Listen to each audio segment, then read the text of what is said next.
tomorrow is here. Bioma, it's in pepe adiwa. Makana miri ababago. Industrial revolution. Abasta konde nukuno. Our digital economy. Yeah. Agricultural revolution. Oh. Yeah. It's in Japan paper. You're up. Okoruzo dima. You're up. It's ya wike marama. You're up. Quality education and all around development. You're up. Tomorrow is here. Tomorrow is here. Tomorrow is here. I know. Change of government is a democratic exercise observed every 4 years in states of the Federation.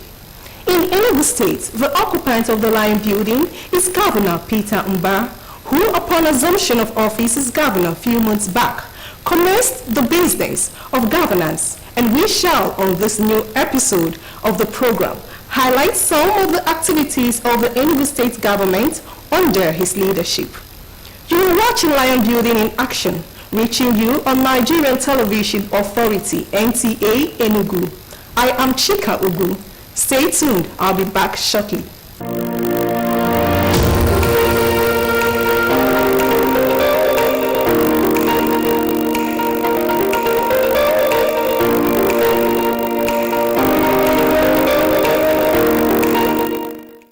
Committed to his campaign promise of eradicating poverty, Governor Peter Mba has, among other things, continued to initiate measures and projects to not only boost the state's economy, but also engage young ones meaningfully to make them self-reliant. Here are some projects the state government has initiated to help reduce poverty. Tomorrow is here. Tomorrow is here. In realization of his administration's vision of eradicating poverty, Governor Peter Mba flagged off the distribution of palliatives to cushion the effect of fuel subsidy removal, while still working on strategic programs that will get the people constructively engaged. Governor Mba explained that his government is bent on achieving his campaign promises of 0% poverty rates and the procurement of buses to subsidize transportation and setting up of a committee to verify and clear all arrears of pension and gratuities owed public servants are also some measures adopted to assist the poor, old and vulnerable. Part of our vision is to eradicate poverty in Enugu State. And we knew at the time we were saying that we had a high rate of poverty in Enugu State. But as if that wasn't enough, few days into our administration, we've had to contend with a number of policies initiated by the federal government. Part of it, of course, was the removal of the petrol subsidy and also the unification of the foreign exchange rates.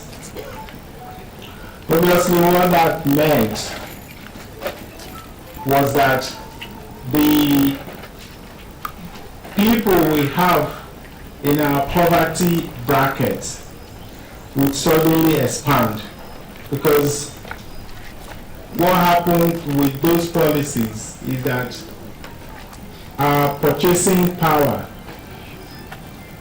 is no longer the same. We will now have a weaker purchasing power. So as a government that is pro-poor and a government that is pro-people, we became imperative for us to respond. And we know that that response would come in different streams. So we have the quick fix, the short term, the medium term, and the long term. Chairman, Association of Local Governments, Algon, Sydney Ede, assured the people of transparency and accountability in the distribution of the palliatives, adding that social register has captured all that is needed to avoid compromising the distribution process. It's going to stay because it's the data and the charge we'll be using from time to time to get to the people. So this very data that we've collected as a social register is what we are going to use. We maintain it that if anybody does not have an account, don't wipe somebody else's account. We will mandate the bankers to go to the rural areas and get them registered and provide account numbers for them. I'm begging people to bring the people that are supposed to bring the palliative, especially people that have problems, people that cannot afford what they eat a day, like people that are sick. We are begging people to bring the people that are supposed to benefit from this palliative. Some of the beneficiaries who applauded the state government's gesture said that this move will indeed reduce hunger. Deemed it fit to practice what we call inclusiveness, involving the most vulnerable groups, the persons with disabilities, in this particular exercise. I wish they continue in that direction and make it an institutional process. The event attracted traditional rulers, state house members, clergy, and other key players. The palliatives to be distributed to the 260 wards are 52,000 bags of rice and 52,000 bags of maize.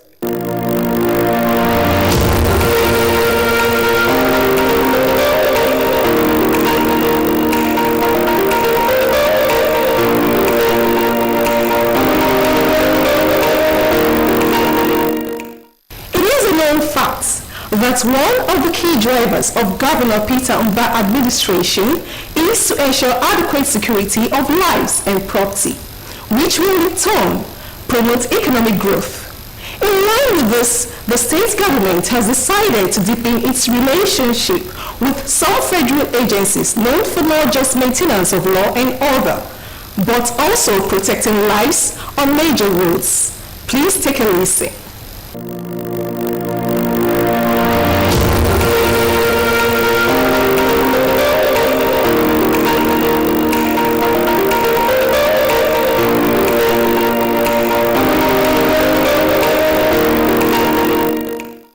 Citing the present administration's vision of disruptive innovation, the sector commander Enugu State Command Corps Commander Sokumbi Adeyemi hinted that the Corps has 5 operational commands in Enugu State, which has continued to play strategic roles in reducing fatality on roads, with major focus on the Uguanyama Road, which has claimed many lives in the past. He called for the state government to support the Corps in achieving the common goal of safety on roads and increasing the state IGR through citing centers for issuance of certificate for roadworthiness, uploading of FRSC portal, driver's licensing and training of drivers. Ours is to ensure that we have smooth passage within the state when it comes to road safety management. But road safety management is a shared responsibility.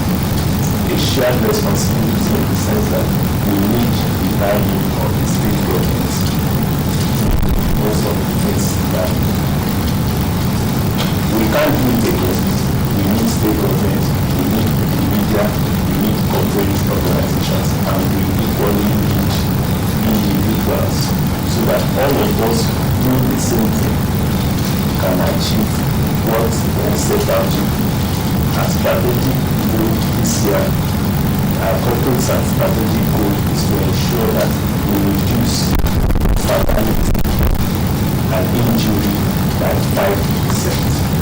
Governor Peter Mbah, who identified technology as one of the major drivers of disruptive innovation, explained that the state government is currently installing security surveillance cameras as well as cameras to minimize speed on roads to ensure a safe and secure state. He expressed his administration's interest to partner with the FRSC to secure roads and reduce crashes to its barest minimum. It is actually in our interest because those cameras could only work with data. If you have not uploaded data, they are not able to recognize anything. So which is why it's important that we have accurate data. We know the number of vehicles we have in the state. We must make sure that they are all licensed and that those license plates number are uploaded in the API of the camera so that they can be able to identify if there are people whose licenses have expired. That it picks it, that's part of the capability. So for us it's both ensuring a safe and secure Enugu, but at the same time also a revenue generation avenue where we can use to enhance our internally generated revenue. So we will have to partner with you. Okay, we're working with the private sector in setting up different testing locations where you have to come every now and again to make sure that your vehicles are roadworthy, and those roadworthy certificates must be issued at those MOT centers. The sector commander presented a document highlighting some areas the state government should partner with the corps to generate revenue and minimize road crashes.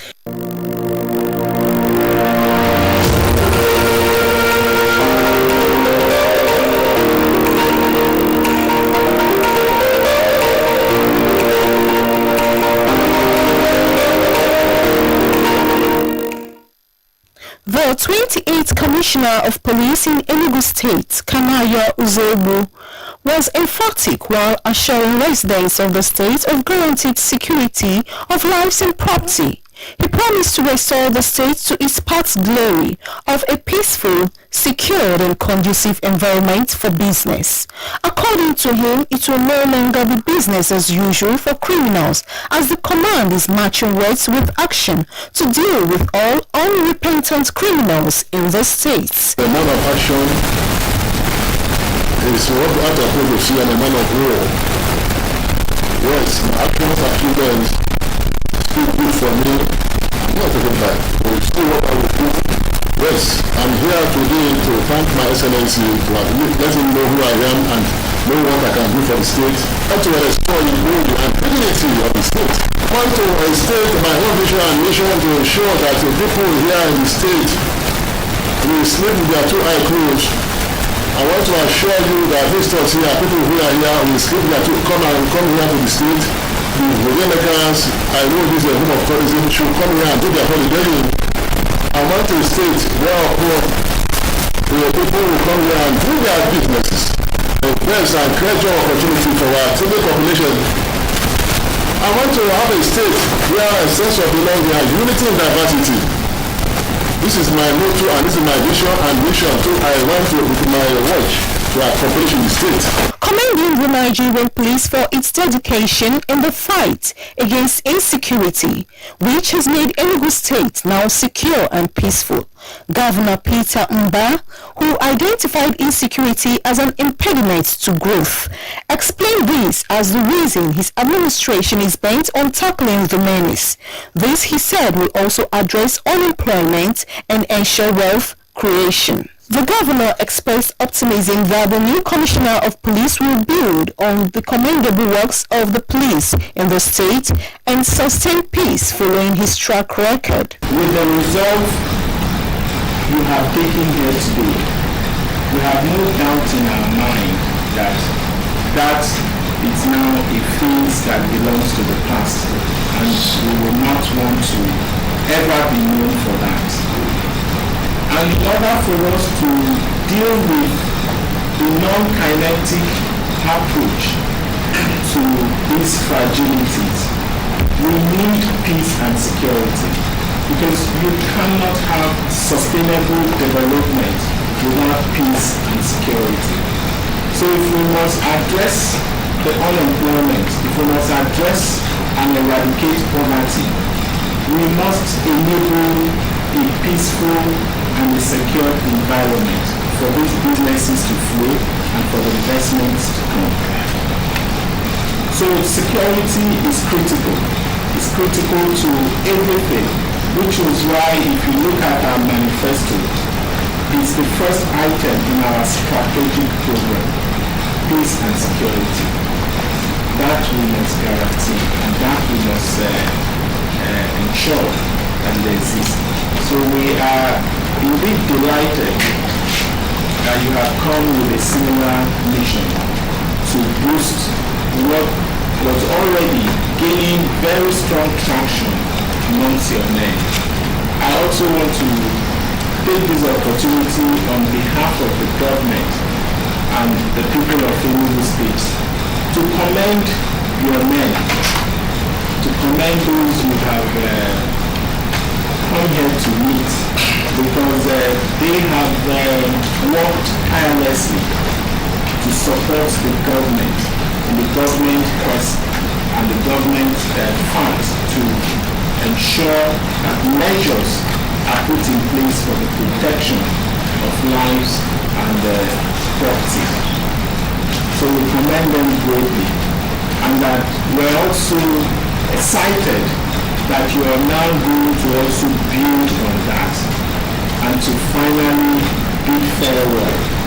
I align with you completely in informing the criminals out there that there is no room for them, there is no bush for them, there is no forest for them in any state to hide, right? They must come out clean, repent, as the CP has said, drop their weapons, and allow us to build a state where they will be gainfully employed, where we will train them skillfully for those of them that we need to be, we need to train. There will be provision for them to get training, and for those who need employment, of course, there will be a lot of employment. But we must first provide security. And security. Thank you very much. The state government officially handed over the sophisticated, technologically equipped vehicles with security surveillance cameras for facial and number plate recognition to the Commissioner of Police. I'm happy and delighted for what I was saying is to be fleet of vehicles that was given to the police, this response squad for this Enugu State Police Command. On behalf of the Inspector Police, officers and men of the Enugu State Police Command, I want to thank the Executive Commander of Enugu State, Governor Dr. Peter for his magnanimity, giving all these fleet of vehicles for response to all kind of crime.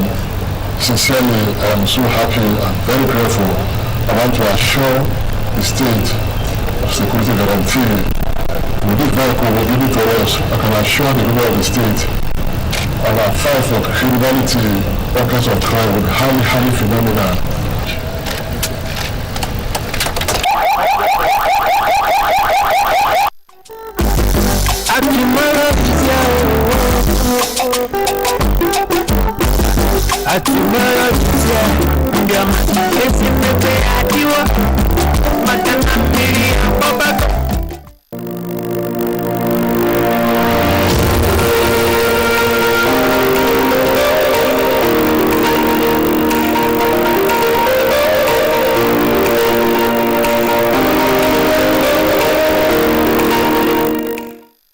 Drug abuse and illicit drug trafficking no doubt undermines maintenance of law and order in any society.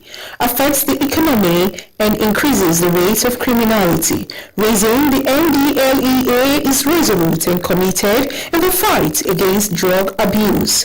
This year, the agency has seized about 1,214.728 kilograms of illicit drugs, with 102 suspects arrested, a figure which has continued to increase over the years, which explains this courtesy visit to strengthen and deepen the partnership with the state government. Every human organization, government and non-governmental, is a stakeholder in the drug control. Government at all levels, federal, state and local government, must be actively involved in drug control activity in conjunction with NDLEA. Statutory establishment of inter-ministerial state local government drug abuse control committee. Budgetary allocation for drug control activities by government at all levels. NDLEA started with ground proposals, which is drug supply reduction and the drug demand reduction in fighting the drug war. Your Excellency, it is quite commendable that within few days in office to set up joint task force to monitor the flood, drug and other criminal joints in the state.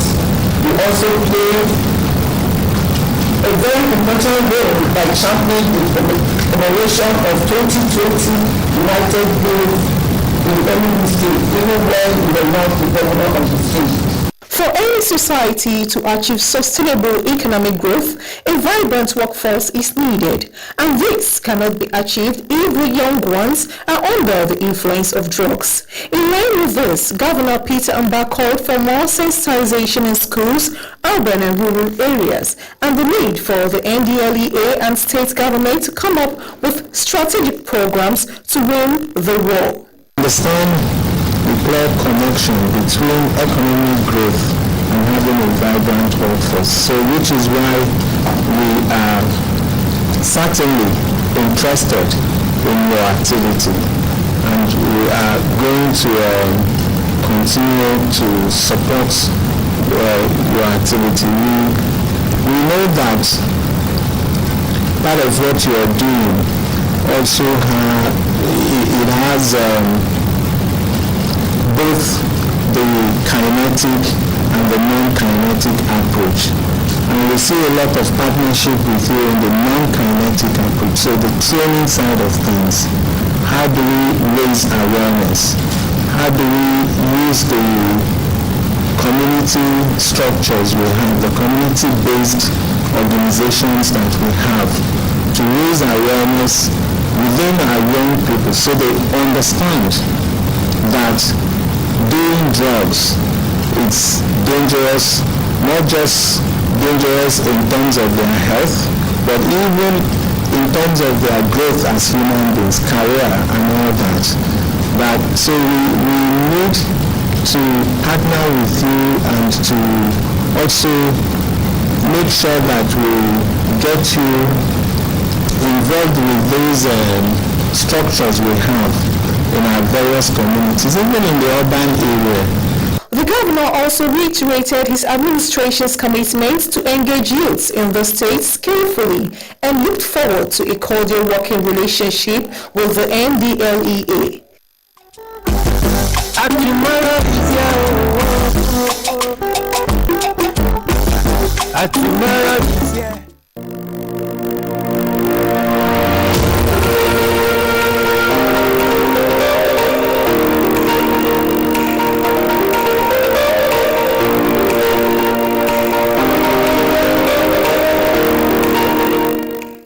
This is where we draw the curtain on today's edition of Line Building in Action.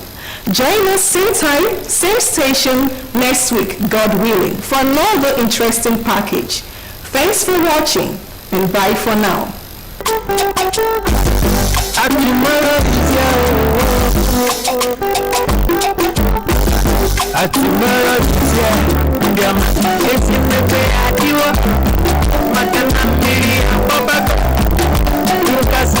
Revolution.